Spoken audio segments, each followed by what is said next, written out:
Welcome to Off the Grid, a podcast for small business owners who want to leave social media without losing all their clients. I'm Amelia Ruby, writer, speaker, and founder of Softer Sounds podcast studio. On this show, I share stories, strategies, and experiments for growing your business with radical generosity and energetic sovereignty.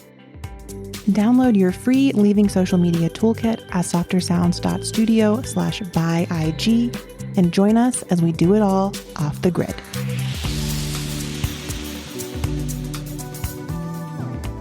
Hello, and welcome to Off the Grid. I'm your host, Amelia Ruby, and you are listening to Season 2 of this podcast about leaving social media without losing all or any of your clients. If you're new here, thanks so much for tuning in. I want to make sure you know about a very cool free resource that we offer called the Leaving Social Media Toolkit. This is something I created kind of in my journey of leaving social media. It includes a 5-step plan for leaving any social platform, a list of 100 ways to share your work off social media, and my amazing, super cool, sparkly, shiny database to plan creative marketing experiments. All of that is for free. Yes, $0 for free at softersounds.studio/buyig, or you can find the link in the show notes. And if you're not new around here, welcome back. So happy to have you. You are going to love today's episode.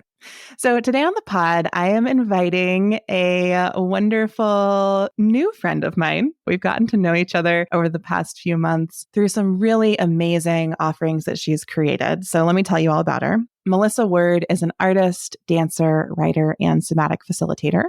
Her work takes the form of live performance, workshops, textile collages, drawings, and newsletters. She specializes in creating transformative group experiences for people who want to feel more creative and connected to themselves. That includes quilting classes for grief, one of which I took. It was amazing. Movement classes for anxiety relief and body image repair. Also something I've done with Melissa, and voice work for expanding consciousness, which I have not done, but now immediately need to do with Melissa. And today she's here to talk to us about a very cool and transformative social media experiment that she has undergone, where she unfollowed everyone and then ran her Instagram account. What do I want to call it? Clean? Nude? Well, welcome, Melissa. I'm so glad you're here. Hi, Amelia. Chuckling hard at that intro. I know. In my head, I'm like, she's naked on the internet, but that's not what it is. I actually just started an OnlyFans. That's what it is. Yeah, that's our today's secret episode topic.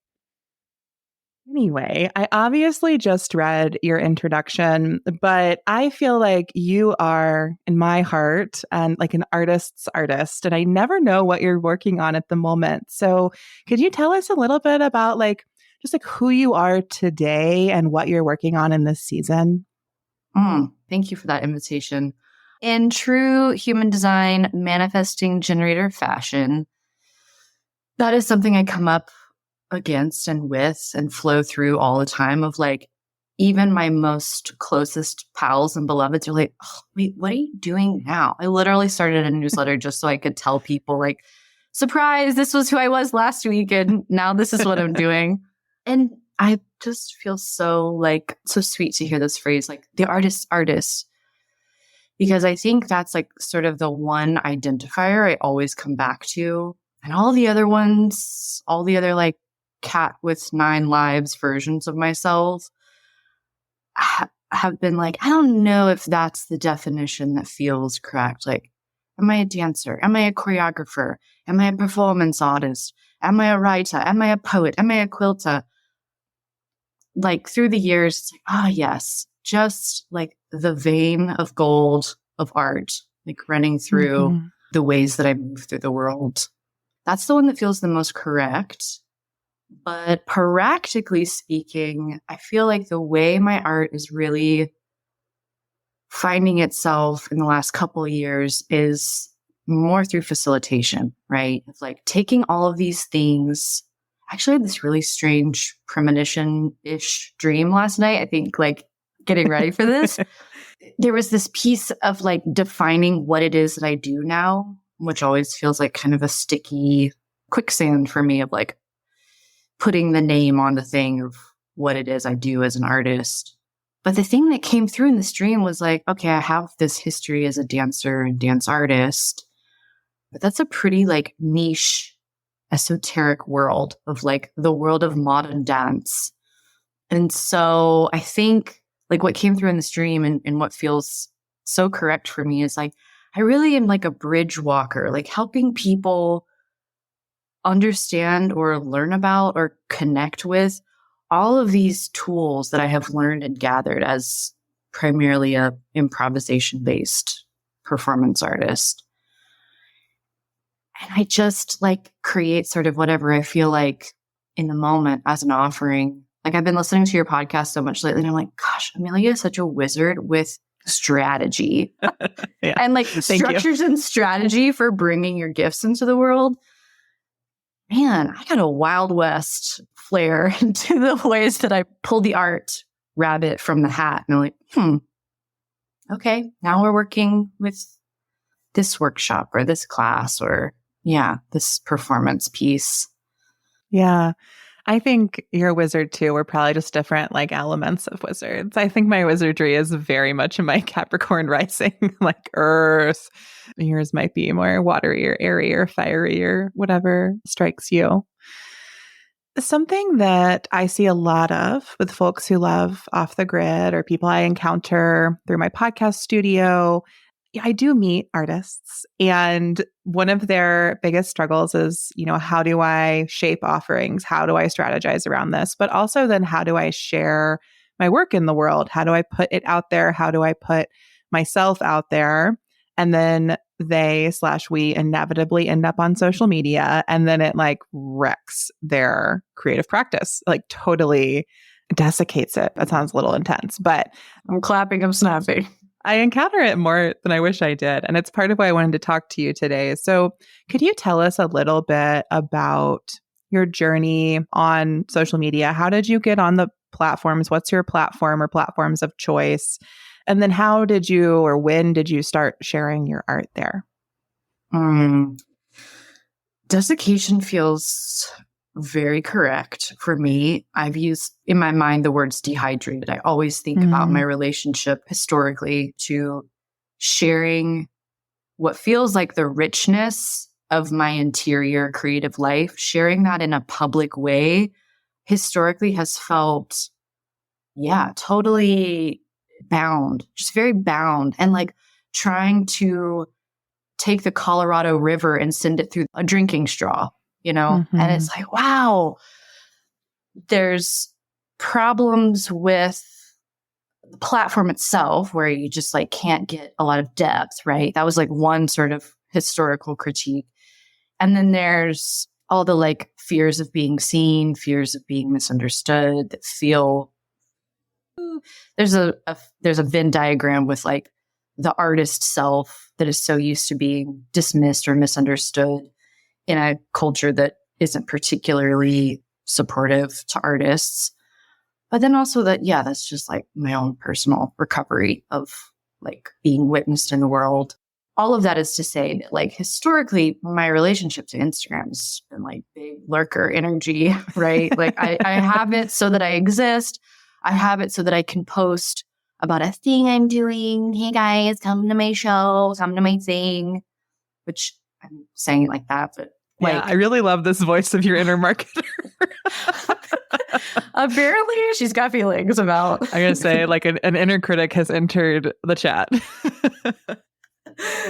It's real. It's real. And I keep saying the word historically because I'm like, that's been changing in a big way. And I'm like, oh, marketing is sexy. I just needed to look at it in a really different way.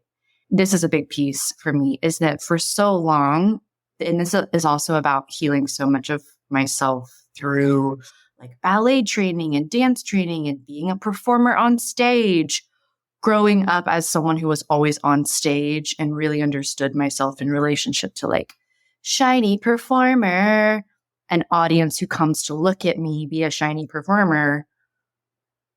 I sort of just like had that same relationship set up to have that. We even call it an audience on social media. But every time I would engage the platform with like, hello world, look at me, it just was like, it felt so flat internally. It felt gross. It felt not even gross necessarily, but just felt really inauthentic. And just like, we all know this is trying too hard. Like, and then there was also no traction really. I guess, I don't know. I maintained like an audience of under 1,000 people or like 1,200 people. That was mostly people I knew, right? Yeah. And then shifting my relationship to Instagram as something that could actually be for other people, in service to other people, and actually not about me at all, but was like, oh, I can put things on the internet that come from me. So they are about me, but that's not the purpose. The purpose is not to get looked at and to get attention and to get likes or whatever. It's to create something that's actually like maybe feeding, just like LOL, it's called a feed, like feed, like actually a gift, actually a source of real nourishment to people. And that was like twisting my brain a little bit because it just hadn't in the years past had that kind of relationship to being witnessed so much. Yeah, there are so many threads there I think are really beautiful and point to these tensions around social media. I can definitely see the ways that for a performer, stepping from a physical stage to a social media stage may seem like a sort of seamless transition. You're like, it's both a stage. But I think it is actually pretty radically different in that a physical stage in a room, like people have to enter the room to engage with you, and you've created a container in that way. And I think especially with dance performance, like it is bound by time. The performance is happening or it's not. Like, and you're there or you're not. And it's with the people who are present. I mean, I understand there are recordings and other things, but on social media, that's so different, right? You never know who's in the room. You never know who is joining you, or you never know if anyone's going to join you. So I can see how there are those seeds of performance in both, but how the lived experience of that would be very different. And also then talking about the shift that you're making, my memories of Instagram, like when I first got on in 2012, it was a lot of just like sharing our lives. And so it was very personal and about you and pictures of yourself. And then we saw kind of the rise of the early influencers. And then it really was this like self moment. And I'm hearing you describe like a shift to almost more of it's like an offering model. And it's maybe less, if we want to use your feed or the feed metaphor, we think of it as like a table. It's like instead of bringing yourself to dinner, you're bringing a dish to dinner. You're trying to bring something that people can appreciate and savor. But I think that's still like, you don't know who's going to savor it and you don't know who's just going to consume it and shit it out later and never, to be super literal. Sorry, folks. So like, I want to kind of go more into what that has meant for you. I can see the ways it would feel very different, but I'm wondering if the tensions are still there. So tell me more about, maybe you can give an example of like, what's the way you used to show up and like, what's the way that you're like offering something now? How are those different? Yeah, totally. So I'll go into a little bit of like the thinking behind the experiment itself. So this was last summer 22. And I actually heard somebody else, it was an interview on another podcast, that someone kind of in passing was like, oh yeah, I don't follow anybody on Instagram anymore. That way I can still maintain a presence. But then I have to actually go look someone up if I want to see how they're doing. So I actually have to like consider people. I have to consider what I care to be looking at instead of just logging on and like, just full force, vacuum hose, sucking up whatever shows up. Yeah. And I was like, whoa, that is insane. And as someone who is always researching my attention, where is my attention going? What is the like spark, shininess that my attention is attracted to? I was like, wow, that sounds like a really beautiful experiment to like reset thy attention and do this like kind of deep clean without having to disappear from the app. Because I had always, for years been like, I'm deleting it today, and then back on next week. I'm deleting it today. And so I was like, I wonder what it would be like if I don't actually disappear from the app. I just want to see what it will feel like if I follow no one and then I open up to the void, click on the app, and it's just vast nothingness. And of course, everybody I told as I was leading up to this, they're like, you're just going to get ads, you freak. Like, you're not going to get to experience a black box of nothingness. Oh, yeah. But I didn't care. I did it anyway. And so prior to that, like things that I would post would be like, sort of what you were describing before of like, honestly, Amelia, at this point, this shit I was posting was just like trying too hard stuff. I don't know. Like, here's a maybe selfie. Does anybody think I'm cool? Yes or no? Just because I was such a limit of my own imagination of what else it could be. Yeah. I felt really funneled into like performing a version of myself and putting it out there to be like, anybody? Any takers? Yeah, it's that sort of posting out of whether it's a genuine desire for affirmation or just copying everyone else's desire for affirmation in the space. I feel that I've definitely used to do that a lot. Yeah, I think it was like obligation. It felt a little bit obligatory, right? Of like, I'm still alive. Let me just put a little crumble here. So you, of course, know this because you've done this, and maybe other listeners know this, but Instagram makes it truly almost impossible to do such of a task because, one, it's a radical act of taking your attention back from the app, but still participating in the app.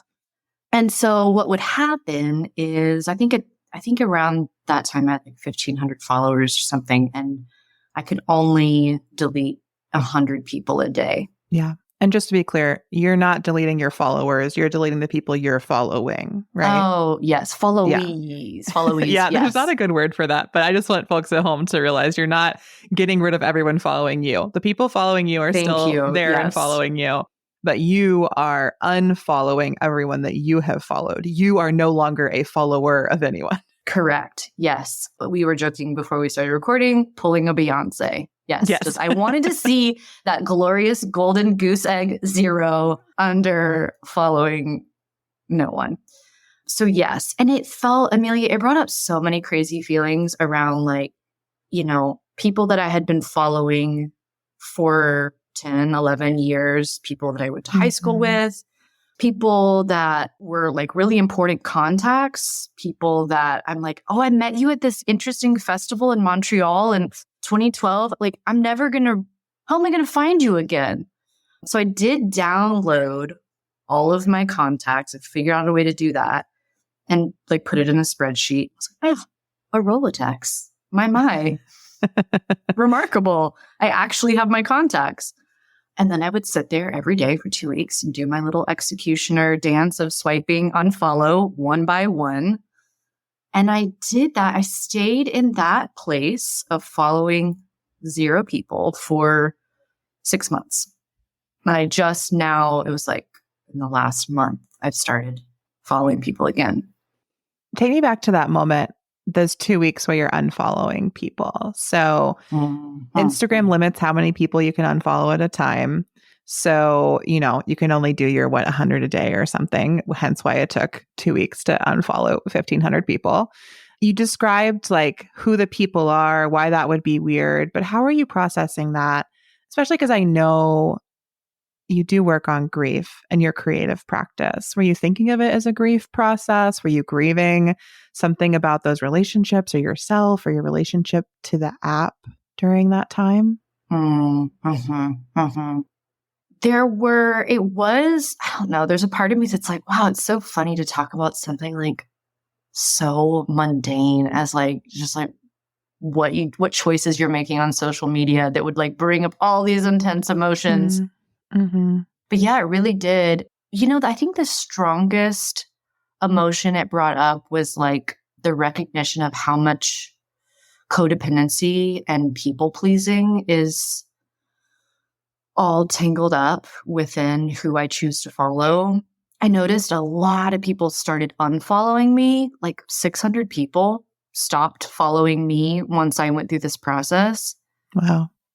And that was like, wait, this isn't a two-way street. What's happening here? Yeah. But of course it is. Of course it is. And it was like, it felt like a little mini 12-step process, like recovery process in a very concentrated amount of time, because it brought me to this clarity of like, if I am getting so razor sharp clear on what I do and don't want to consume and have my attention on, I wish nothing but that for everybody that is currently in my sphere.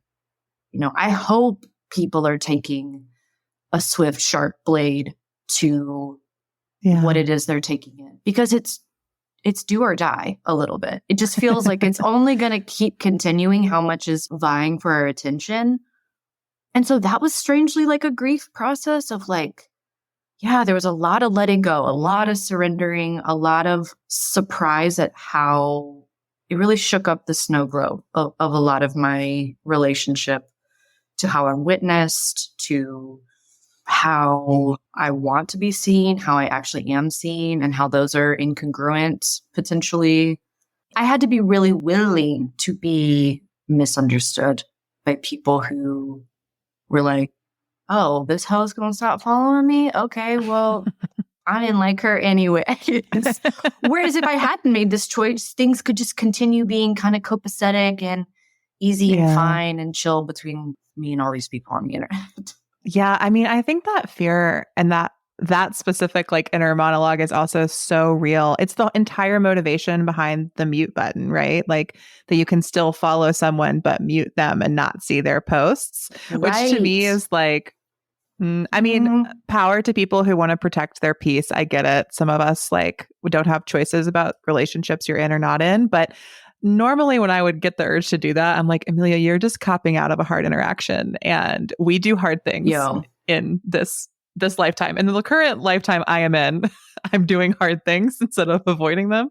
So no judgment to other people who mute or not, but I think that really strikes me as like a very shared fear and dilemma so many of us have.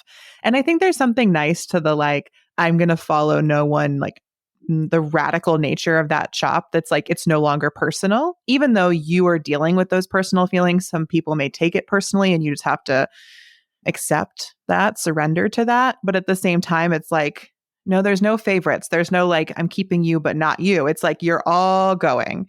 And I feel like that's a very, I don't know if it's an artist's impulse or for me, like a fire sign impulse of like, this is forest fire time. We are burning so that we can regrow.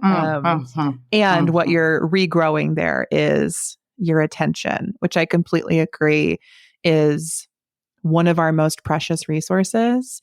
When you join my mailing list, you get an email with the subject, your attention is sacred, because it's so important to me to appreciate attention and respect other people's attention. And on the apps, it's an attention economy. So when you take your attention back, you're like telling Instagram, like, I'm no longer giving you my coins. Like, it's all gone. You get nothing. And so I'm wondering then, like, was there like a renaissance of your attention after when you were following no one? Like, what happened when you got to zero and over the next 6 months? Love that phrase. Absolutely. 100% yes. There really was. Like, I have the fairy tale to tell. What happened was really exciting thing, particularly for my artists out there. The particularly exciting thing was when I would log on, because I was still like impulsively going to the app to be like, I need to hit. And nothing would be there. It was like, except stupid ads. I was like, okay, if I am still choosing to be here, like, what now? What's going to be here for me? And Amelia, I tell you what, this like raging river of expression just came pouring forth. It gave me that freedom of like early live journal, MySpace days, where like you could comment and like stuff in the like OG blog sphere, whatever that early iteration of social media was, but it really was a strange void. And I got that safety, that permission, that spaciousness of like, I knew people were still following me, but because I couldn't see them, it felt like it was just me and the abyss, and I got to play. Yeah. So now what my account looks like is I turned into a niche meme queen where I take photos that I have taken and put my little words, my little poems, my little words on them, and then post it to the internet. And I have so much fun.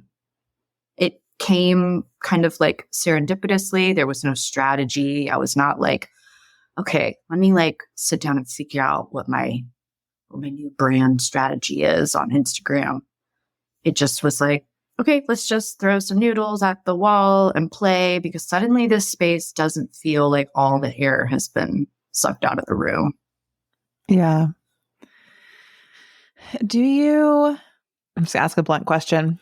Do you care if your posts get likes? Do you think about numbers anymore? Like how does, because that's still a piece of it. Like you're still posting, people can see you. What's your relationship to those metrics? And is it different than before? It's so bizarre. This is just so typical, but it was like the minute I kind of stopped caring about it was the minute like tons of people that I do not know started following me, which I hadn't had that experience. I feel like every influencer, micro influencer, big influencer goes through that moment of like, now people who don't know me are following me.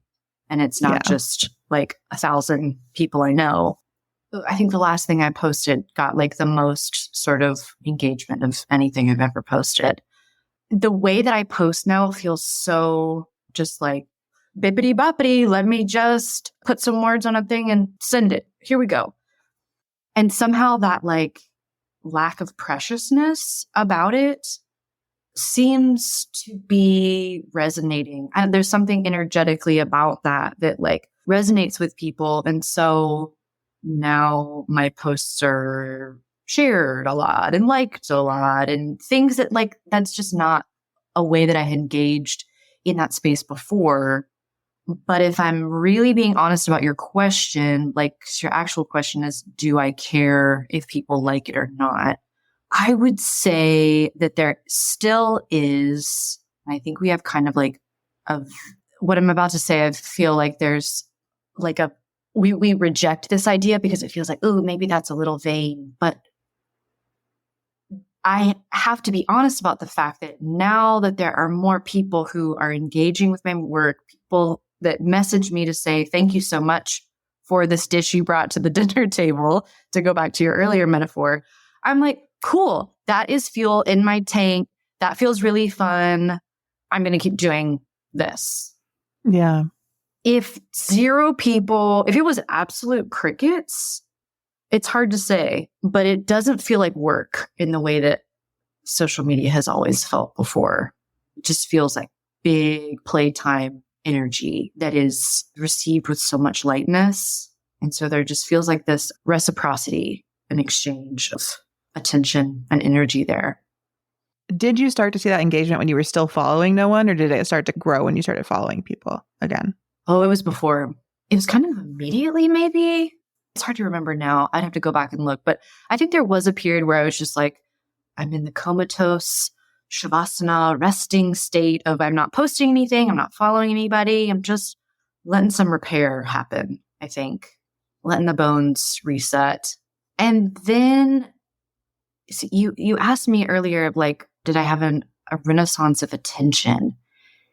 And I noticed that I definitely was spending less time than usual on the app. Like I was in kind of a little retreat for my attention. And so I was writing a lot more and taking pictures a lot more.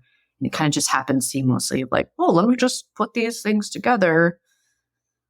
And then, as soon as I started posting those, people were like, I see myself reflected in these words. And so I'm going to share it on stories. Yeah, well, it sounds like in a funny way, stepping away from Instagram, unfollowing people, you actually ended up producing one of the most like Instagram friendly art pieces of your career, right?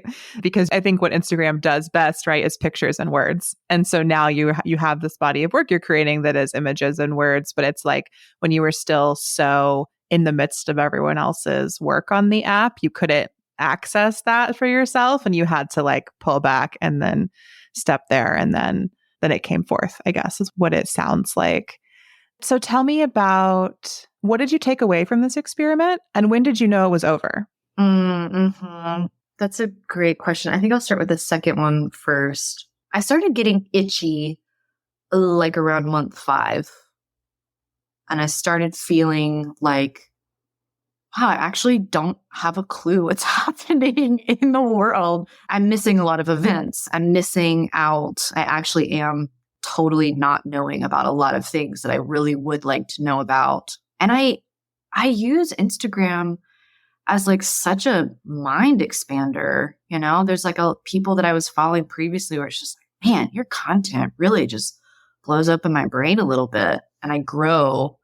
So there was a part of me that started missing that. And truth be told, my BFF is private. So I couldn't ever see her like cool, hot stories. Yeah. Yeah. So I think I just started feeling like there will be an end to this experiment because I do actually care about what other people have to say and what other people are producing on the internet. I had a lot of anxiety about the moment of returning. I'm not someone who is like planning to get married maybe ever, but like to have a wedding, like a big traditional wedding. And one of the reasons is like, because I think about, we're like, okay, but who's in and who's out? Like, who do we invite? Who do we not? Aunt Susan doesn't get the invite. She's pissed. And she's going to remember it forever. Yeah. It's like, man, who are my Aunt Susans? Like, there's a lot of people. I don't want to immediately follow everybody again. Yeah. So you had to actually encounter. It's like before when it wasn't personal. Now that you're going to go back, it's personal. Yeah. Now it's personal. You're in or you're out. So I think about that. And then the other thing you asked, like what I've really learned from it, I think one of the biggest things that I kind of already mentioned it is that distinction between like when you do post, when you do put something out into the world, like who is it for? What is it for? Who is it for? And not that everything has to have some sort of altruistic, like be of service. Like sometimes we just want to see like cool selfies of people looking hot. Like that's great. That's fine. And I mean, you could argue that that's a service to the world. But yeah, just to have in that sort of core essence of like, are you posting because you're hungry? Because you're not being fed and there's some kind of like need that needs to get met by engaging with people in this kind of transactional way that Instagram does so well. Because I noticed for myself that suddenly when things weren't about me, but I could share these thoughts, these parables, these, reflections on reality, I guess. It feels like it's not so wrapped up in like my ego when it's not so much about me. And it's a gift to the people, even if 3 people look at it. Yeah. It's so interesting to hear you reflect on this because we actually have opposite impulses. I understand what you're saying. You're like, I wasn't following anyone, so I didn't have to be like predetermining or projecting or like worrying about them when I was sharing. So I could share from a more genuine place, like an artist making an offering of their art. But for me, I think because I don't consider myself an artist necessarily or not. That's one of my like primary identities. But it was like, what I heard you say is when I followed no one, it made me feel like my ego wasn't as present in the posting and the sharing. And for me, I'm like, if I follow no one, then it's pure ego, only me. And all I'm doing is like showing up and asking them for attention when I'm not giving it in return. Oh, wow. Yes. I don't think either one of us is wrong, but it's just funny. Like we can both be right, but I feel completely opposite to how you do. I mean, I imagined like from the outside in, there was this part of me that was just like, damn it, people are like kind of come to my page and be like, who is this bitch following? No one. She just thinks she all that. And then so I'm like, oh, you think you're Beyonce? Is that what you think you're Beyonce? Yeah. You think you don't need to like know about other people? Okay. Because you're just that great all by yourself, queen. Okay. Yeah. Which is another sort of like grief moment, letting go moment, like, ooh, okay, codependency testing, where I'm like, yeah, I have to just let people think that maybe I think I'm Beyonce. Yeah, I think that's really helpful too. What I think is just a constant thread in everything that you're sharing is that you are very attuned to yourself and your creative needs, your energetic needs, your creative practice, your energetic sovereignty. And I've heard you say multiple times, like you can feel when it gets itchy, like you can tell when something is out of alignment or not right. And you follow what you need from there, which I think is just such a powerful practice. And I think it's why people are coming to listen to Off the Grid at this stage. Like everybody's itchy on Instagram. You're the only person I know who's like, I'm thriving here right now, which I love. But part of the reason I was so excited to have this conversation with you is like, I want people to hear that, you're itchy and you can leave like I did. Or you can follow no one for a while, or you can post nothing for a while. Like there are a lot of ways to handle that itch. There are a lot of ways to recenter and realign. There are so many experiments you can do in that process. And I think that it depends on, what you need. Like, is codependency part of the core wound that's making this really itchy for you? And so you have to deal with that and you need this sort of approach, or do you need something else? And I also think it's really beautiful to follow that when, again, it brings you back to the platform. Maybe I shared this in our 5 stages of leaving social media episode, which tracks a little bit onto your experience. That sort of like unfollowing everyone, had a period of rest and retreat, had a creative outpouring of ideas and things, putting it everywhere, and then kind of settling into more of a rhythm and a steady flow for yourself. And then eventually getting to that last piece I shared in that episode of like the sort of loneliness, the feeling like, well, where am I now? Like I went through what I needed to do on my personal journey, and where does that leave me in relationship to other people? And to you, that led you back to following people on your account. For me, leaving social media was very much about leaving being a personal brand on the internet. Like I just stopped that. And even when I run my business or Off the Grid, like they're not influencer models the way that being a personal brand on Instagram, I think always is. But I share that to say like social media, it doesn't have to be all or nothing. We're all in the shades of gray, and we're not here to judge the choices anyone makes. What we're here to do is interrupt that, like, we're all on social media and we're all unhappy about it and we just keep doing it all the time because it's what we're supposed to do. That's what needs like the break. And then from there are so many paths, right? You and I have very different paths for that. But what we've both been able to do is like recenter, realign, find ourselves and our creativity again. Well said. Yeah, and you use the word experiment. It's like whatever the choices one might make, you would call an experiment. It's like engaging with that sense of, I don't know, we'll see what happens. This could suck and I might change my mind tomorrow. That non-preciousness, that sense of play and curiosity, and like just putting on the like science goggles for a second of like, let's see what happens if I try this. And really contend with like, I think that the reason people don't do that is because it's like, oh, but then people are going to see me trying something different. And I don't know why that is so scary for us, but it's freaking paralyzing to be witnessed, like not having it all figured out or not being a locked in identity. Yeah. And I do think it's this very specific paradox on social media and on Instagram, I think. The way that we all feel so compelled and like we're supposed to be these like perfectly wrapped selves and like in our niche and with our cute bio and everything's on brand. And simultaneously, we're supposed to be really vulnerable, super authentic, like messy middle humans. And like, I feel like that is the original influencer model, right? Is like turning being a real human into a personal brand. And the rest of us are just like living in the wake of that total fracturing of identity that happens when you try to do that. And that leads to that like desiccation, that like dehydration, a lot of lostness, a lot of itchiness. It just feels bad on an identity or existential level, let alone like this conversation. We're not really getting into, all of the tech implications and bigger picture world implications. If you want to talk about that, go listen to my conversation with Christy Harrison from this season or my conversation with Vicky Curtis from last season. But I love that here we're really bringing it to that spiritual level in the sense that that's the source of our creativity and life force. Yeah. Melissa, is there anything else you want to share about your experiment or your current relationship to social media as we start to wrap up?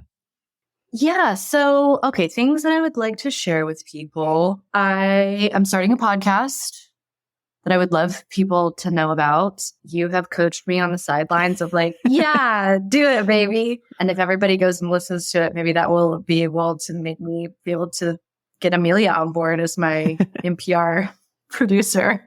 It's called Witch Sweat. And I've been wanting to have a podcast forever, but absolutely the fuel became more in the tank through this period of this attention retreat.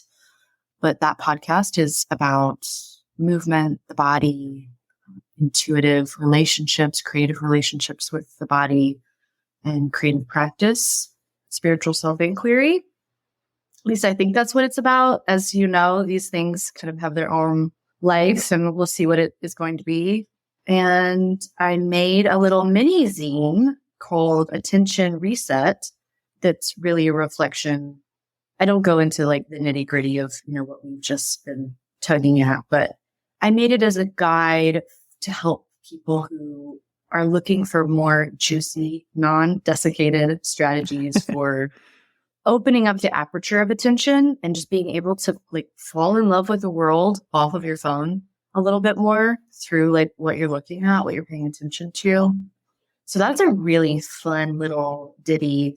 Is that on your website? Yes. All of those things. Well, by the time this episode comes out, those things will be on my on your website. On my website, which is melissaword.com.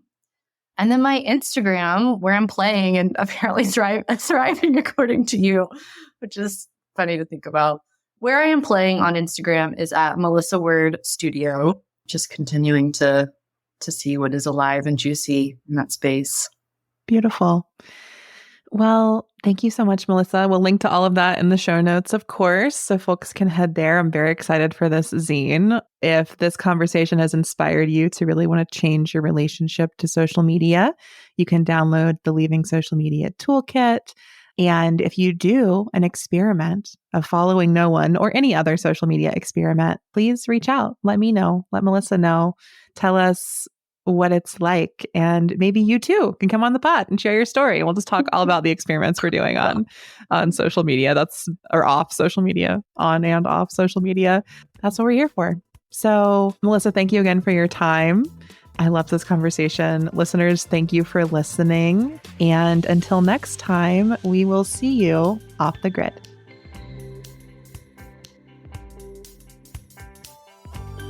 Thanks for listening to Off the Grid.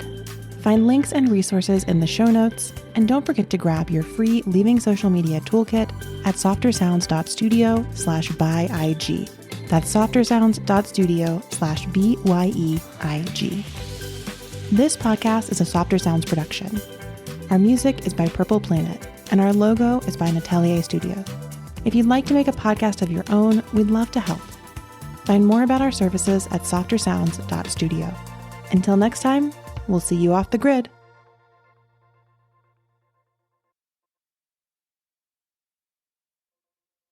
Hi again. Thanks for sticking it out until the end of the episode. If you're still here, I would love to share my self-guided mini course, Business Success Without Social Media.